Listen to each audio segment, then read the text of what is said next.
didn't recognize me.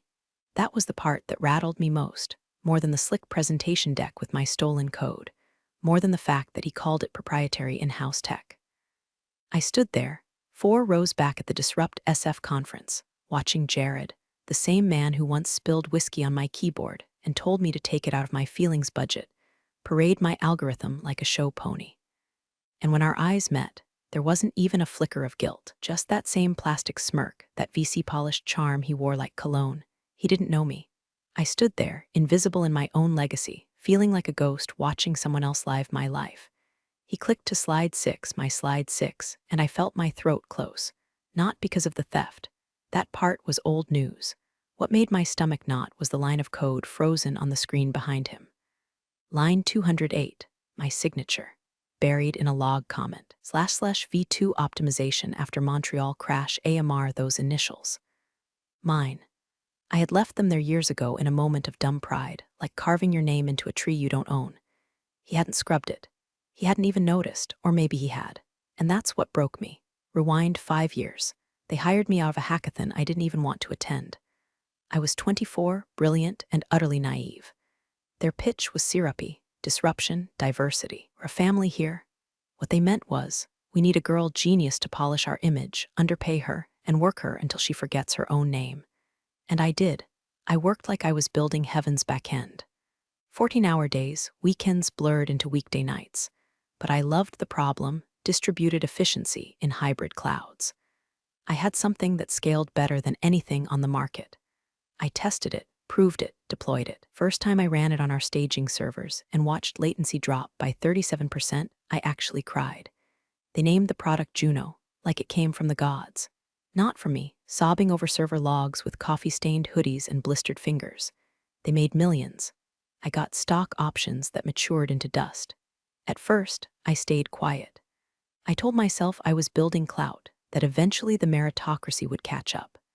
But meritocracy, I learned, is Latin for men taking credit while you debug their garbage. The tipping point wasn't dramatic, it was a laugh. 6 months ago, I walked into Jared's glass palace and asked for a raise. Not even equity, just acknowledgement. Just numbers that matched what he was making from my code. He leaned back, actually leaned back like he was settling in for a TED talk, then laughed. Like I'd just offered to babysit his ego for free. Not really the negotiating type, Amanda, he said. You're technical, that's your lane. I remember the taste in my mouth then, metal and dust. Like I'd swallowed the bones of my younger self, and that's when something shifted. I didn't rage, I didn't cry, I smiled. The quiet, terrifying kind of smile people mistake for surrender, and I walked out of his office. Not to quit, not yet. I had something better in mind. Because what Jared didn't know, I still owned the patent, not the company, me. And that, dear Jared, is where the avalanche begins. The patent was my ace, tucked so deep in my sleeve it might as well have been tattooed on my spine. See, 5 years ago, during the early prototype stage, I'd filed it myself, quietly, under my maiden name, with just enough abstraction in the language to keep it off their radar, and just enough legal ambiguity to keep it mine. I remember the lawyer, Harold, semi-retired pit bull from Santa Clara who smelled like paper and bourbon, looking me dead in the eyes and saying, "This clause right here, this is your Kevlar vest." I paid him in monthly installments and lived off ramen for half a year. Worth every sodium-laced bite. The company never questioned it because they never read. They were too busy branding, fundraising, grifting. By the time they slapped my algorithm into Juno, they were treating it like air, necessary, invisible, totally taken for granted. But now it was the product, their core infrastructure, their entire valuation, and I held the trigger. But I didn't pull it, not yet. First, I played nice. I showed up, did my job, pretended the laugh hadn't fractured something irreversible in me. Meanwhile, I started auditing the code base, line by line. I kept a private repo, mirror of production, time-stamped and annotated. Every instance where my algorithm was deployed, modified, extended. Every place they'd built on top of my foundation like squatters on stolen land. Then came phase 2, the Trojan horse. I introduced a debug module, pitched it as an internal monitoring tool, track load balancing in real time, identify bottlenecks, optimize cluster behavior. It sounded so harmless. The team cheered. Jared, in his infinite idiocy, called me a godsend. He shipped it with the latest product update without reading the architecture notes. Inside that module, a heartbeat. Every time the code executed, it pinged my private server with anonymized usage metrics.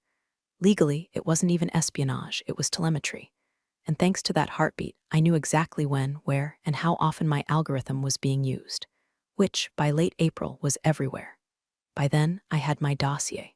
57 pages, time logs, execution footprints, comparative benchmarks, screenshots of internal dashboards, all signed, sealed, and ready for delivery to the one person Jared feared more than God, Everett Cho. Founder, billionaire, CEO of their biggest competitor. We'd met once years ago at a Women in Tech gala. I'd spilled wine on his sleeve and muttered something self-deprecating about crash logs. He laughed, not at me, but with me, then handed me his card. Call me when they forget who built the engine. I'd kept it. And on the first Thursday in May, I did. His assistant answered. He's in Zurich. I said, tell him it's Amanda Rains. Tell him I have something he'll want to see before their Series E. Silence, then, hold, please. When Everett picked up, he didn't say hello. Just, how bad did they screw you? I sent him the dossier in 3 encrypted parts. He read it by sunrise. By Monday, I was on a plane to Geneva. By Wednesday, we had a deal. By Friday, his legal team filed the transfer paperwork. And just like that, the patent was no longer mine. It belonged to Rift Cloud Technologies, Jared's direct competitor. And I sat back, waiting for the sky to fall. It started with a flicker, a low-severity bug report from one of their enterprise clients. Load distribution anomaly during peak cycle, it said, minor, routine. Their engineers flagged it for next sprint. I smiled, because that anomaly, that was just the echo, the tremor before the quake. See, when Everett acquired the patent, he didn't just sit on it, he weaponized it. Quietly, surgically. First, his lawyers sent a cease and desist, 30 pages of icy precision, timestamped code lineage, patent timestamps, usage trails, and damages. Jared got it Monday morning.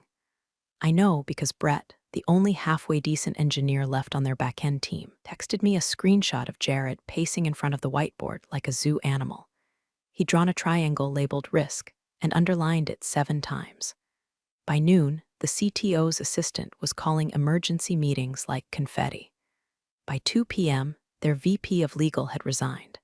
But I wasn't watching from the sidelines. I was already inside.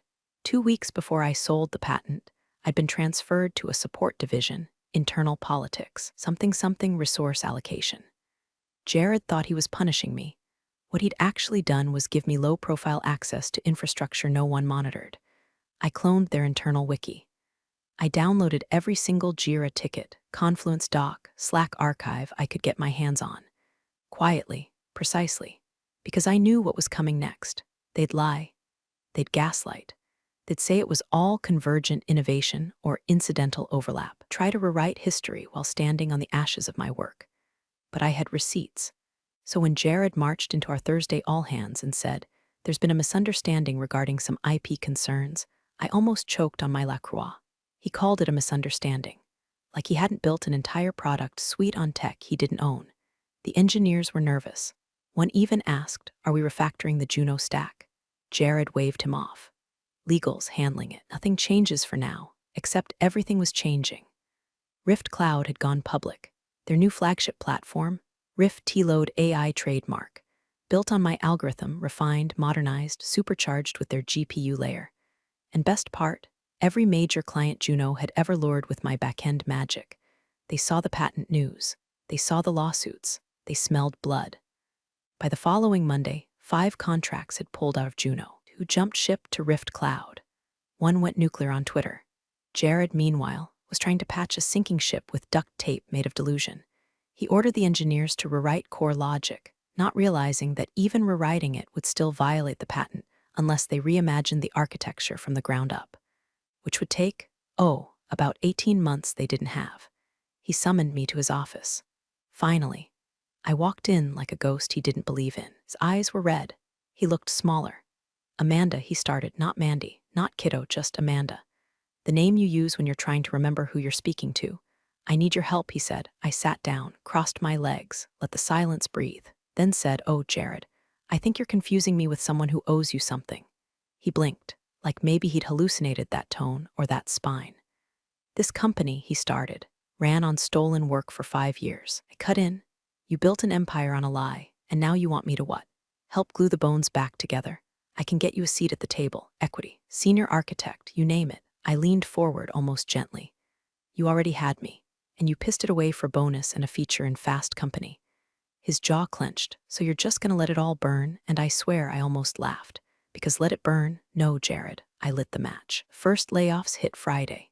22 engineers, half the DevOps team, a guy named Leon who brought his golden retriever to work every Thursday and cried quietly into its fur after Jared made him announce the rollback of Project Hydra, the last thing the company was banking on to salvage what was left of their roadmap. I watched from the kitchen, sipping burnt coffee. Nobody looked at me, not out of malice, but out of that quiet, primal instinct you develop around wild animals and ticking bombs. I had become a cautionary tale with legs. I wasn't fired, not yet, because Jared wasn't done trying to wring me out. The day after the layoffs, I got a calendar invite, no subject, no agenda. Just 3 p.m., his office. I showed up 10 minutes early and stood in the hallway just long enough to hear the end of his call. She's bluffing, he said. She wouldn't nuke 5 years of her own work. There's too much ego there. Oh, Jared, you always did mistake ego for principle. When he let me in, the lights were dim, no more smile, no more corporate theater. Just a man who'd finally realized the future had teeth. Amanda, he said, like we were allies, we're prepared to offer you a counter. I let him talk. An obscene salary, C-suite title, buyout clause, performance equity, NDA so thick you could drown a priest in it. And finally, non-compete clause that spanned continents. I flipped the packet open and turned to the last page, where the signature line waited like a noose. You want me to disappear, I said. No, he lied, we want to move forward. You know what's funny, I asked, standing up. You still don't get it. I didn't burn this bridge because I was angry. Then why? I leaned in, close enough to smell the desperation behind his cologne. Because you laughed. I walked out, left the offer packet on the table like a corpse. He didn't follow. That night, Rift Cloud made the final move. They didn't sue for damages. They didn't negotiate a settlement. They published the story. A full-page feature in TechNode, how Rift Cloud acquired a revolutionary patent and the engineer who was erased. Front cover, me, not smiling, arms crossed, standing in front of a whiteboard filled with the same load-balancing equations I once drew for a man who barely understood recursion. They didn't use makeup. They didn't touch up the lines under my eyes. They left the scar from the curling iron I'd gotten in year 2 of the grind. They made me real. Juno's stock tanked 18% by morning. Investors started calling emergency board meetings. Whistleblower from inside legal leaked an email thread showing Jared knew the patent ownership was in question and deployed the algorithm anyway. The SEC opened an inquiry. By noon, Jared was on personal leave. By evening, his LinkedIn said open to work. And yet, through all of it, the tsunami I had summoned, I didn't feel triumph. Not exactly. I felt clean, like I had finally vacuumed out 5 years of gaslighting, humiliation, invisible labor with one glorious inhale of oxygen no one could ration anymore. But I wasn't done, because there was still one person left to deal with. The woman behind the curtain, the one who greenlit everything Jared did, the CEO, Margaret Dane. She hadn't said a word since this all started, but she was watching. And now I was coming for her. Margaret Dane never raised her voice. She didn't need to.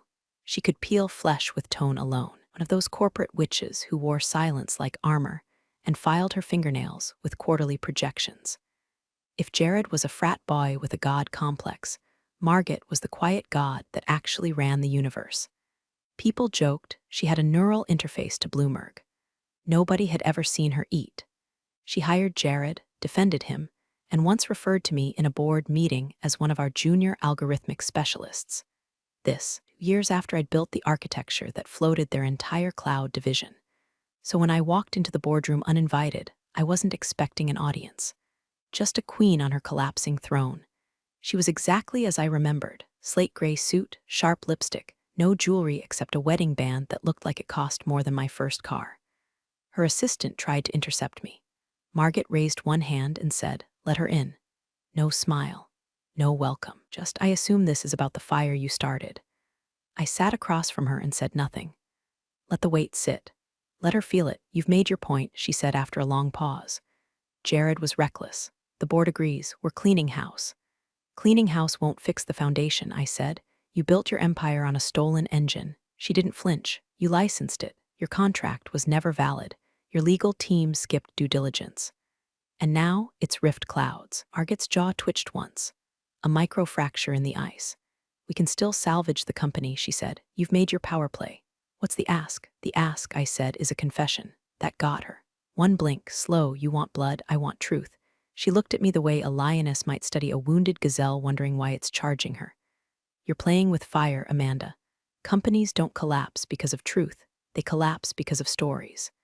And right now, you're riding one. She leaned forward, tone softer, more venomous. If I release a statement naming you as the source of the patent, publicly acknowledging you were the architect, do you walk away? I stared at her. Then said no, her brow lifted. Because you still don't get it, I said. This isn't about credit, it's about rot. I worked here for 5 years, and none of you once thought to protect the thing keeping your lights on. You're emotional, you're extinct. Silence. Then, Arget did something I didn't expect. She smiled. I underestimated you. I stood. Everyone did. As I turned to leave, she said, be careful, Amanda. You're not the only one with a long memory. I paused at the door, then gave her the one line I'd been saving since the day Jared laughed. So remember this, you built your kingdom on sand, and now it's learning to drown you. Outside the room, the hallway felt colder. I passed executives avoiding eye contact, interns packing up desk plants, engineers whispering like survivors of an invisible war. I was no longer just that girl from back-end. I was the earthquake, but I hadn't felt the aftershock yet, not until I got the email. Subject, urgent security concern from IT at Juno Cloud Body. Amanda, a breach has been detected in your former company account. A script flagged suspicious outbound data activity linked to your credentials. We're investigating, may be contacted by authorities. There it was, Margot's parting gift, a shadow war, and the first strike had just landed. I didn't sleep that night, not because I was scared, not exactly, but because I knew what that email meant. It wasn't a warning, it was a threat, wrapped in corporate HR language, but venomous all the same. Margot wasn't going to sue me. No, she was going to dirty me. Ruin me by implication. Make it look like I'd siphoned code, exported data, violated compliance. Make the narrative. Woman gets bitter, gets sloppy, gets caught. The oldest play in the book, so I called Everett. Didn't even wait for business hours. Just hit dial while pacing my kitchen barefoot, staring at the half-eaten takeout I suddenly couldn't stomach. He picked up on the third ring. Tell me you didn't do what I think they're accusing you of. I didn't blink. No, but they're manufacturing a trail. Pause. Then we go nuclear, he said. By noon, Rift Cloud's legal team had subpoenaed Juno's internal audit logs, claiming breach of whistleblower protections under federal employment law. They also filed an injunction against Juno for attempted retaliation and defamation. But Margot had already moved. By 2 p.m., anonymous Reddit threads started popping up in r/technology and r/c-questions. Whispers about a rogue dev who'd weaponized telemetry, stolen proprietary algorithms, blackmailed the C-suite. They used the phrase unstable genius. There was even a grainy photo of me from 5 years ago, eyes red, hair a mess, pacing the hallway after a 48-hour deployment crash. Captioned, this is who they trusted, and the worst part, people ate it up. Because it's easier to believe the woman burned it all down out of spite than to admit the men in charge never built it right to begin with. The next day, I got a call from someone I hadn't spoken to in years. Danica. We shared a dorm wall at MIT. She went into cybersecurity while I buried myself in algorithms. Last I heard, she was with a private forensics firm that took on messy corporate espionage cases. Her first words were, tell me what you really did, Amanda. And tell me now, because your name just landed in the upper-level logs of 3 federal watch lists.